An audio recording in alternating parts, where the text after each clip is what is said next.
کہ حضرت سیدنا عمر فاروق رضی اللہ تعالی عنہ ایک دن کفار کے اکسالے پر ننگی تلوار کر کے حبیب علیہ السلام کو شہید کرنے کے ارادے سے نکلے تھے۔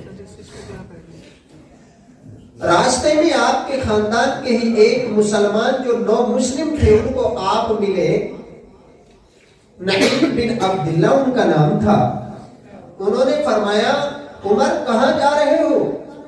آپ نے کہا آج میں محمد صلی اللہ علیہ وسلم انہیں ختم کر دوں گا، ان کے لیے نکلا ہوں۔ تو حضرت نعیم بن عبداللہ رضی اللہ تعالی عنہ نے فرمایا کہ ان کے پاس تو بعد میں جائیے گا، انہوں نے تو آپ کے گھر کو فتح کر لیا ہے۔ آپ کی بہن فاطمہ بنت خطاب اور آپ کے بہنوئی سعید بن زید رضی اللہ تعالی عنہما، ان دونوں کو ان کے کلمے نے اپنا گرویدہ بنا لیا ہے۔ فاروق اعظم کو جب یہ بات پتہ چلی، آپ نے اپنا رخ موڑ لیا اپنے گھر کی طرف، اپنی بہن کے گھر کی طرف آپ چل دیے۔ جلال والے تھے، روب والے تھے، طاقتور تھے، بڑے جسے والے اور مضبوط اعصاب کے مالک تھے۔ جب پہنچے گھر کے قریب تو قدموں کی آہٹ سے بہن اور بہنوں نے سماعت کر لی۔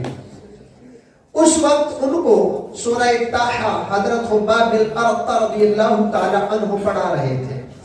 جب آواز محسوس کی خباب بن ارطہ رضی اللہ تعالی عنہ چھپ گئے، آپ کی بہن بھی جلدی سے اٹھ کھڑی ہوئی، جہاں پر وہ کلام پڑھ رہے تھے کلام اٹھانا بھی بھول گئے، کتنی دہشت تھی، فوراً چھپ گئے۔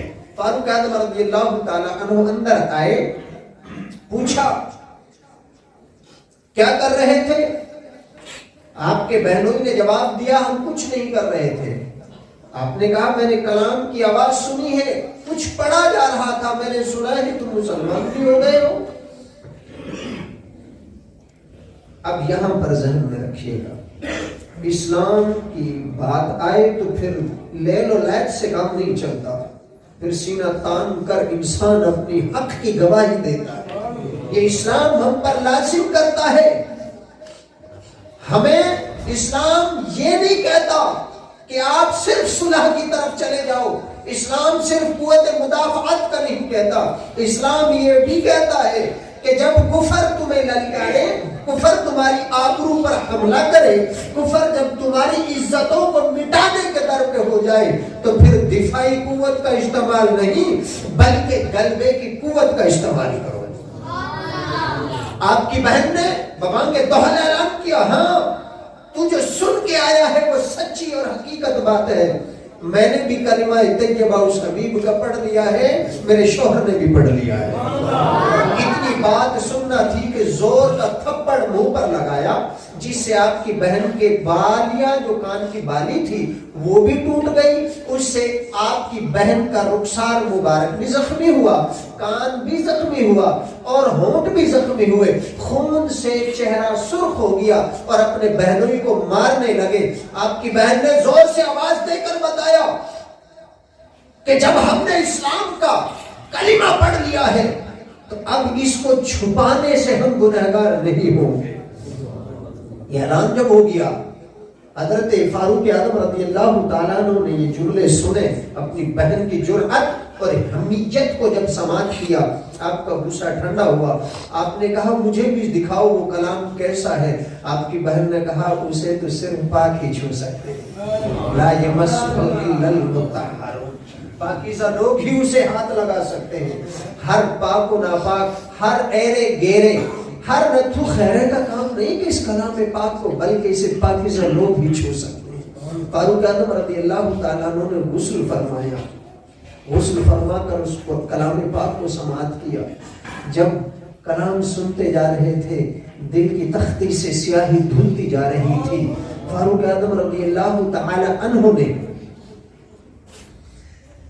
وہیں پر کلمہ پڑھ لیا مختصر۔ اب یہاں سے اگلا سٹیپ جو میں نے اس کو لیا، فاروق اعظم رضی اللہ تعالی عنہ حبیب علیہ السلام کی بارگاہ کے لیے تیار، اتنے میں خباب بن ارطہ رضی اللہ تعالیٰ عنہ جو چھپے ہوئے تھے باہر نکل آئے، چھپے ہوئے تھے نا خوف کی وجہ سے، اب باہر نکل آئے ہیں۔ یہ وہ فاروق اعظم ہے جو کفر کی حالت میں بھی کبڈی کھیلا کرتے تھے، بڑے بڑے پہلوانوں کو پچھاڑا کرتے تھے، اوکاش کے میلے میں جا کر عرب والوں کا نام روشن کیا کرتے تھے۔ یہ سپاہ گری کے بھی ماہر تھے، تلوار اور نیزے کے بھی ماہر تھے، یہ کبڈی کے بھی ماہر تھے، اور اللہ نے ان کو بلا کا حافظہ بھی عطا فرمایا، اور ان کا خاندان اس زمانے میں چیف جسٹس کی حیثیت رکھتا تھا، تمام تر فیصلوں کے اختیارات ان کے ہاتھ میں تھے۔ فاروق اعظم رضی اللہ تعالیٰ عنہ نے فرمایا کہ مجھے بھی ادھر لے کر چلیں، میں بھی اس کملی والے کے چہرے کو دیکھنا چاہتا ہوں، محبت سے اس کے ہاتھوں کو مس کرنا چاہتا ہوں، ان کی بارگاہ میں شہادتیں دے کر ان کا غلام بننا چاہتا ہوں۔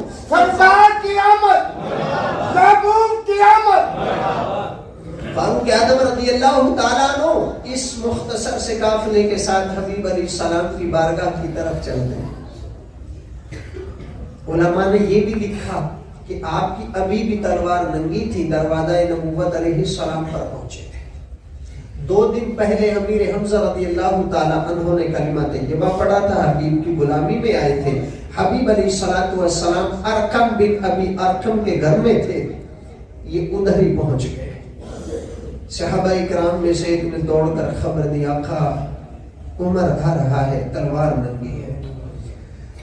امیر حمزہ رضی اللہ تعالیٰ عنہ کو ابھی 2 دن ہوئے کلمہ پڑھے، اعلان کیا ہے سمجھیں، اسلام یہ سکھاتا ہے۔ امیر حمزہ رضی اللہ تعالیٰ عنہ نے فرمایا عمر اگر اچھا ارادہ لے کر آتا ہے تو فبیہا خیرات لے کر جائے گا، اور اگر اس کا ارادہ مذموم ہوا تو گردن لے کر جائے گا، سلامت نہیں جائے گا۔ اسلام یہ سکھاتا ہے کفر کی حالت میں انسان بزدل ہو سکتا ہے۔ حبیب علیہ السلام نے فرمایا مومن بزدل نہیں ہوتا۔ صحابہ حیران ہوئے، یا رسول اللہ بزدل کی بات ہی کیوں ہوئی؟ مسلمان تو بزدل ہو ہی نہیں سکتا۔ یہ صحابہ کا جنون عشق تھا۔ ایمان ہمیں قوت والا بناتا ہے، طاقت اور حوصلے والا بناتا ہے، لیکن آج ہمیں کچھ لوگوں نے بزدل بنا کر عالم دنیا کے سامنے گھٹنوں کے بل پڑا کر چھوڑ رکھا ہے۔